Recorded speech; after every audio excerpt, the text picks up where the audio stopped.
Merci le docteur Bougit pour ton élocution et la présentation.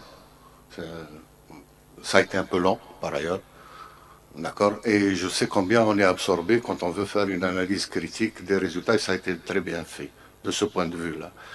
Il n'en demeure pas moins que ça pour la présentation, pour ce qui concerne votre travail, c'est un travail de bonne facture, on l'a vu. Et comme tout travail, même s'il est de bonne facture, il est critiquable. Et à ce titre, je reviens un petit peu à ce que vous avez dit dans la physiopathologie, particulièrement la cellule gliale. Et effectivement, on le sait tous, les réanimateurs que nous sommes, en 99, on découvre le rôle de l'astrocyte. On est d'accord là-dessus.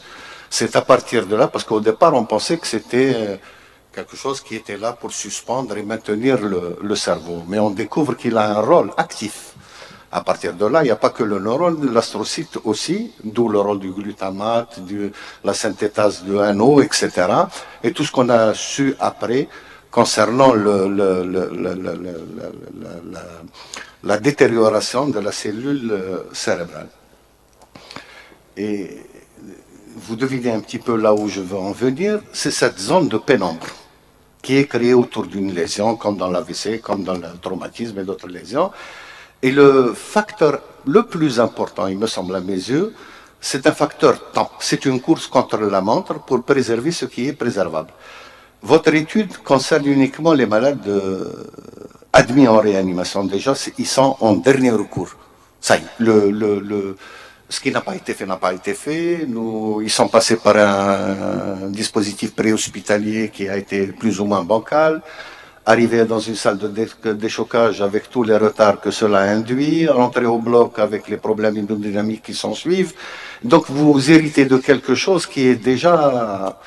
Donc pour ça, je vous remercie pour le travail. Vous avez donné un éclairage parfait en nous situant à peu près qu'au-delà de 2 grammes de glycémie, ça devient... On peut se poser des questions sur mis à part cette observation, je ne sais pas, j'ai senti une analyse critique des statistiques bien menée, mais il manquait par exemple sur le plan hémodynamique, sur le plan de l'hypoxie particulièrement, qui sont des facteurs aggravants dans le...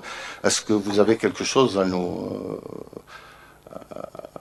nous éclairer ou à donner des précisions sur cette approche? Je vous remercie, professeur Bouzari, pour vos remarques et pour vos pertinentes questions.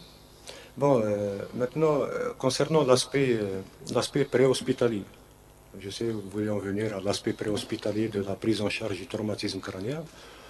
C'est vrai que c'est une étape très très importante et qui conditionne le devenir et le pronostic global du traumatisme crânien, qui est cette phase cruciale de préhospitalier.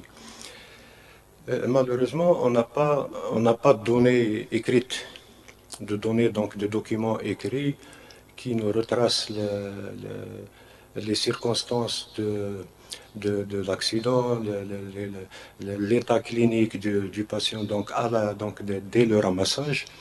Ce qui manque, ça, c'est le maillon faible, je dirais, parce que les malades sont ramenés généralement aux urgences sans fiche de liaison. Il n'y a pas de fiche de liaison entre celui qui transporte et les médecins des urgences pour nous dire voilà l'état, comment on l'a trouvé en hypotension, on l'a trouvé comme ça, voilà sa situation clinique.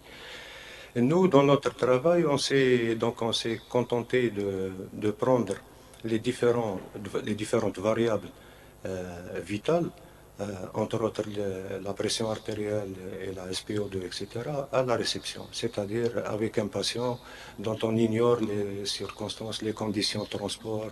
Est-ce qu'il a déjà fait des épisodes d'hypotension durant le transport? Est-ce qu'il était hypoxique durant le transport? On ne le sait pas. Donc nous, en quelque sorte, on a hérité d'un patient au niveau des urgences et c'est là où on a commencé, donc on a pris nos variables. Voilà un petit peu les conditions dans lesquelles nous avons relevé les différents paramètres. Mais ceci dit, c'est vrai que c'est très important pour le pronostic, que vous l'avez très bien souligné, l'aggravation des lésions initiales. qui surviennent dans les heures qui suivent le traumatisme crânien, pour dire que finalement, toutes ces constantes, dès l'accident, dès le ramassage du patient, peuvent avoir un impact majeur, un impact très important dans le devenir ultérieur du patient. C'est vrai que c'était important. C'est important de recueillir tous ces éléments en préhospitalier. Voilà. Malheureusement, je vous ai donné la réponse. Pourquoi? Parce qu'il n'y a pas de fiche. Donc, on s'est contenté de l'état à l'admission, à la réception. Voilà. Je vous remercie. Merci pour vos explications, mais ça me permet de rebondir un petit peu plus tard sur vos conclusions, c'est de faire ressortir justement les interrogations qu'on peut se poser dans notre système de santé par rapport à tout ça. Parce que le polytraumatisé, vous l'avez en aval. Il y a toute une partie en amont qui est complètement chantée.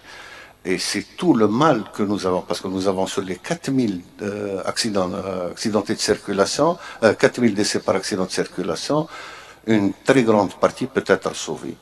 Pour illustrer mes propos, et c'est ce que j'aurais aimé voir, il y a une étude qui a été faite aux États-Unis, et en 20 ans, dans les équivalents de nos CHU, ils ont fait diminuer le taux de mortalité durant les premières 24 heures dans les CHU, je parle dans les CHU, de 26% à 0,9. Aujourd'hui, ils en sont à 0,2 pour les premières 24 heures. Et dans les équivalents des hôpitaux périphériques, la même chose. Il y avait 50% de décès, ils sont descendus à 24% de décès.